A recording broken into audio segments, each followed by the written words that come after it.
बिस्मिल्लाहिर्रहमानिर्रहीम।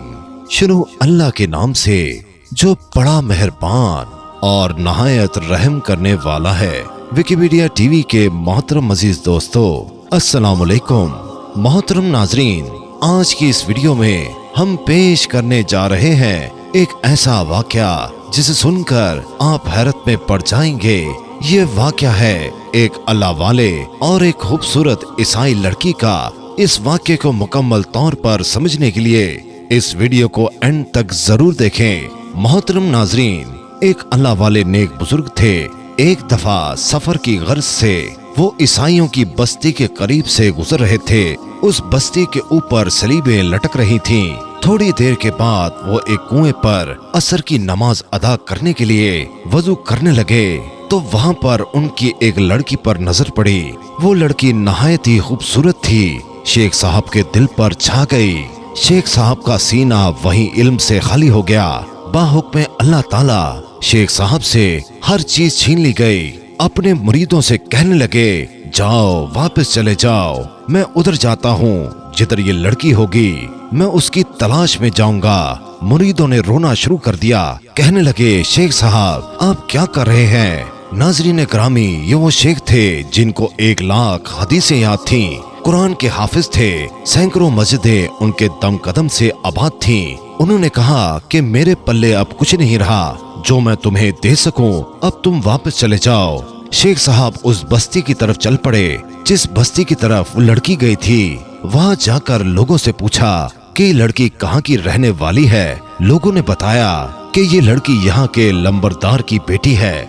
ये शेख साहब उस लंबरदार से जाकर मिले। कहने लगे, क्या तुम अपनी बेटी का निकाह मेरे साथ कर सकते हो? उस लंबरदार ने कहा, हाँ, मुझे कोई एतराज नहीं, तुम यहाँ रहो, हमारी खिदमत करो। जब आप इसमें वाकफियत हो जाएगी तो मैं आपका निकाह अपनी बेटी से कर दूंगा। चुनाचे शेख साहब ने कहा कि हाँ बिल्कुल ठीक है। वो नंबरदार कहने लगा कि मेरे बाड़े में सूअरों का रेवड़ है, आपको सूअरों का रेवड़ भी चलाना होगा, आपको सूअरों का रेवड़ चलाने वाला काम भी करना पड़ेगा। शेख साहब उस पर भी राजी हो गए। अल्लाह अकबर। शेख साहब कहने लगे कि हाँ, मैं आपकी खिदमत करूंगा। शेख साहब सुबह के वक्त सूअर लेकर निकलते, सारा दिन चरा कर शाम को वापस आते। उधर मुरीदैन वापस आ गए और खबर लोगों तक पहुंची तो कई लोग बेहोश हो गए, कई मौत की आगोश में चले गए, कई खानकाहें बंद हो गईं। लोग हैरान थे कि ऐ अल्लाह, ऐसे ऐसे लोगों के साथ भी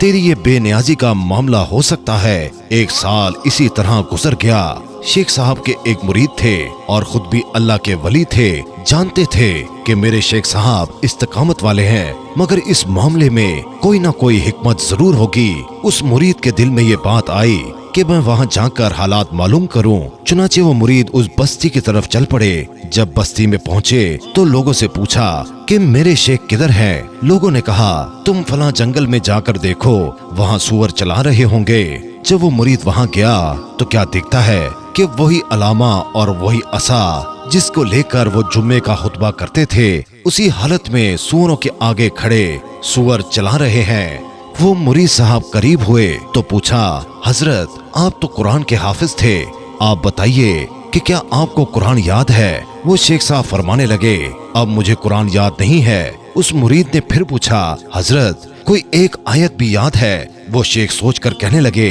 कि मुझे एक आयत याद है। तो पूछा, कौन सी आयत? तो कहने लगे, जिसका तर्जमा ये है, जिसे अल्लाह जलील करने पर आता है उसे इज्जतें देने वाला कोई नहीं होता। नाजरीन ग्रामी, वो शेख पूरा कुरान भूल गए और सिर्फ एक आयत याद रही जो कि उनके हाल से ही ताल्लुक रखती थी। मुरीद साहब रोने लग गए कि हजरत को सिर्फ एक आयत ही याद है। फिर दोबारा पूछा कि हजरत आपको हदीसें याद हैं? फरमाने लगे, एक याद है जिसका तर्जुमा ये है कि जो दीन को बदल दे उसे कत्ल कर दो। ये सुनकर मुरीद साहब फिर रोने लगे तो उन शेख साहब ने भी रोना शुरू कर दिया।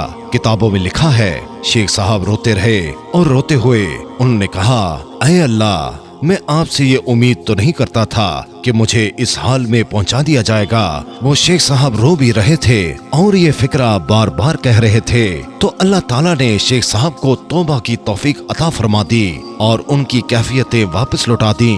फिर बाद में मुरीद साहब ने पूछा کہ یہ سارا معاملہ کیسے ہوا؟ شیخ صاحب نے فرمایا کہ میں بستی کے پاس سے گزر رہا تھا، میں نے سلیبیں لٹکی ہوئی دیکھی تو میرے دل میں خیال آیا کہ یہ کیسے کم عقل لوگ ہیں، بے وقوف لوگ ہیں جو اللہ کے ساتھ کسی کو شریک ٹھہراتے ہیں۔ اللہ تبارک تعالیٰ نے میری اس بات کو پکڑ لیا کہ اے شیخ کہ اگر تم ایمان پر ہو تو کیا یہ تمہاری عقل کی وجہ سے ہے یا میری رحمت کی وجہ سے ہے؟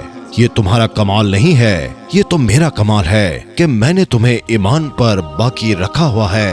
اللہ تعالیٰ نے ایمان کا وہ معاملہ سینے سے نکال لیا کہ اب دیکھتے ہیں کہ تم اپنی عقل پر کتنا ناز کرتے ہو۔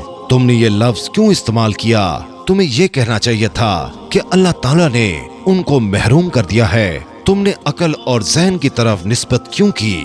اس واقعے سے یہ سبق ملتا ہے کہ کبھی بھی بڑائی والی بات نہیں کرنی چاہیے، کیونکہ ہر حالت کی عطا اللہ تبارک تعالیٰ کی طرف سے ہوتی ہے۔ اللہ جسے چاہے نوازتا ہے اور اللہ جسے چاہے رسوا کرتا ہے۔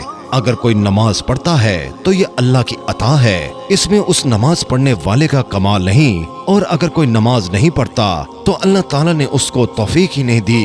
کبھی بھی اپنی شہرت، عزت اور مرتبے پر ناز نہیں کرنا چاہیے، کیونکہ یہ سب اللہ کی مہربانی ہے، اور اللہ کے بہت سے معاملات ایسے ہوتے ہیں کہ وہاں عقل و علم کو قابو میں رکھنا چاہیے، اور اپنی زبان سے کوئی ایسی بات نہیں کہنی چاہیے جس سے اللہ تعالیٰ ناراض ہو جائے، کیونکہ اللہ جو چاہتا ہے وہی کرتا ہے اور وہی ہر چیز پر قادر ہے۔ اللہ تعالیٰ سے دعا ہے کہ اللہ پاک ہمیں غرور اور تکبر کرنے سے بچائے اور اپنی خاص رحمت کے طفیل ہماری زبانوں اور عقلوں کی حفاظت فرمائے اور ہمیں درست راہ سے کبھی نہ بھٹکائے۔ آمین ثم آمین۔